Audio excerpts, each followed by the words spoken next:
Hey kids, this is Ivan. How you doing? It's day 15 of RPG A Day 2021, and our singular prompt for today is the word supplement. And for a hot minute, I thought to myself, well, maybe I'll talk about some kind of esoteric supplementing your RPG experience with, and then I figured, the heck with that. I'll talk about the obvious and talk about supplements. And in general, my attitude about RPG supplements has been a bit jaded. And I think to myself every once in a while, like, why in the world do they have all these supplements? Did they purposely leave things out of the core book to then string you along and sell you more stuff and get you hooked, and then now you're addicted to all this kind of stuff? Back in the day in 1981 when I started, man, we had our three books. We had three books and we liked it. We didn't want any more. We didn't want any of that Unearthed Arcana or Dungeoneer's Guide, all you newfangled stuff. Get off my lawn with all that kind of stuff, kids. You know. Every once in a while, though, something comes along that's so impressive that it makes me reconsider this kind of curmudgeonly attitude towards supplements. And the most notable of these has been things like Leagues of Adventure and Awful Run Regime Diabolique by Triple Ace Games. Both of these are standalone core books. Paul Wiggy Wade Williams did a great job adapting the already excellent Ubiquity rule set from Hollow Earth Expedition by Jeff Combos. Actually, by the way, the supplements for that game are also excellent. But they're standalone core books. You don't need anything else. You can play those games and have a blast. However, he's put out a lot of supplements for them that add quite a bit to the experience. Things like Paris Gothique and Satan's Playground, which I backed, add you some different dimensions to Awful One Regime Diabolique. Let you put it in some different directions and give you some extra stuff, especially Satan's Playground. Gives you a whole different world to play in terms of like Germany and what have you.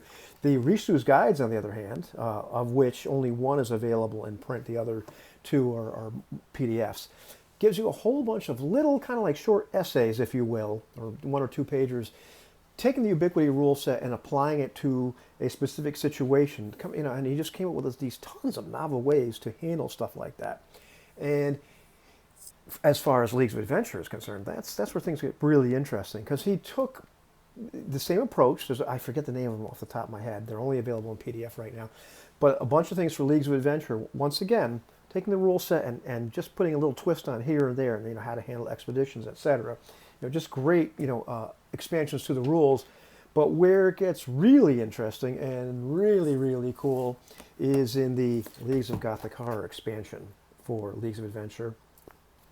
And which not only does it have this book, but you can branch off into one of my favorites, which is Leagues of Cthulhu, for which he also made the excellent Cthulhu Codicil. It's like really great books. Guide to Afghanistan. Yeah, it gets pretty embarrassing here. But you can look at all the other stuff he did for it, like Globetrotter's Guide to London and the Weird Science Compendium, like some phenomenal books. Wait. But it gets crazier. It gets crazier because in the Leagues of Gothic Horror, there's a ton of expansions, like Guide to Fairies. Guide to Fairies? Fairies. Yeah, Guide to Fairies. And Guide to the Walking Dead, right? Or Guide to, let's see, what is this other one here? Guide to Hags. And the Leagues of Gothic Horror expansion, which is a really, really cool book. Really cool book. Leagues of Cthulhu, Guide to Cumbria, Guide to Wicked Science, Guide to Mummies. Creepy. Guide to Black Magic. Not that these things aren't in there, but it really expands on them. Guides to Shapeshifters, tons of different kinds of werewolves, or apparitions, or vampires, or, one of my favorites too, Guide to the Ministry of Unusual Affairs, if you want to really delve into that, playing Leagues of Gothic Horror and Leagues of Adventure. Guide to Mordavia, Land of Horror, which is also like a super cool book. Very Cthulhu-esque vibe, but in a different way. Guide to Layers. Tons and tons of stuff. And the problem is, they're all so good that I can't help but buy them. Even though I'm opposed to this idea of supplements, he's done such a great job with this. And, by the way, there's letters from the leagues, which, pretty cool. Like kind of a quarterly supplement. They get a little subscription to them. Some cool stuff. There's also the soon-to-be-released, which I pre-ordered, I think it's the Dramatis Personae, a whole bunch of NPCs, which I feel like partially responsible for, because I mentioned to Rob and Elliot that, hey, it'd be interesting if you guys had something like that. I don't know if I gave them the inspiration. Doesn't really matter, but I'm looking forward to that one as well. They're all so good. And even though, Wiggy had a stroke about a year or so ago, and that slowed him down quite a bit, but he is slowly but surely making a comeback.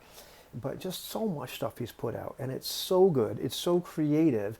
He's done so much great stuff with the Ubiquity rule set and with the setting and with the ideas that, like, if I could only play one game, it would be sad. But I could play Leagues of Adventure and Leagues of Gothic Horror and Leagues of Cthulhu, that whole expansion, for the rest of my life and never get to all the material that's in all this stuff. I couldn't even pick them all up at once. There's even more. And it's all really, really good. So it sounds like a bit like an advertisement. Maybe it is, but I'm a really happy customer. I'm really super impressed with all the stuff he's put out. Great stuff. Great game. And All for One is also really cool, too. Have a good one, kids.